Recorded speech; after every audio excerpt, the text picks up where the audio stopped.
మీకు వచ్చిన కథ చెప్పాలి సార్. గంగోత్రి సినిమాలో ఈయన హీరో ఏంటి?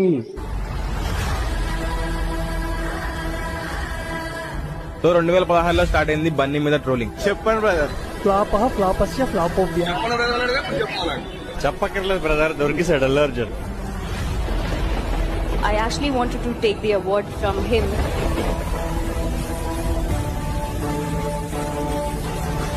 చిరంజీవి కానీ పవన్ కళ్యాణ్ లేకపోతే అల్లు అర్జున్ ఎక్కడి నుంచి వచ్చినా? అల్లు అని ఇంటి పేరు 23 బ్రాండ్లు. అది ఏంది, అందులో కొన్ని బ్రాండ్లు ఎంత పెద్ద బ్రాండ్లు ఇండియా వైడ్ గా చూసినట్టయితే అసలు నిజంగా నెక్స్ట్ లెవెల్ బ్రాండ్ కొన్ని అయితే. సో వాటితో టైప్ అంటే ఇంకా ఊహించుకోండి. ఇంకా ఇన్ని బ్రాండ్లతో కొలాబ్ చేయాలంటే అవతల ఉండేది ఎంతో పెద్ద బ్రాండ్ అవ్వాల్సిందంటే ఇలాంటివి క్రియేట్ చేయగలరని ఎక్స్పెక్ట్ కూడా చేయలేము. అలాంటివి చేసి చూపిస్తున్నారు వాళ్ళు. పుష్ప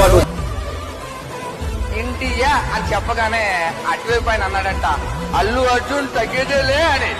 పుష్పకి రికార్డులు ఎక్కడ ఉన్నాయా? పుష్ప ఏమైనా అసలు పుష్ప జస్ట్ 20 సంవత్సరాలు తిప్పి కొడితే నేషనల్ అవార్డు వచ్చి ఇంట్లో కూర్చుంది. మీ డెడికేషన్ హ్యాట్స్ ఆఫ్ మ్యాన్.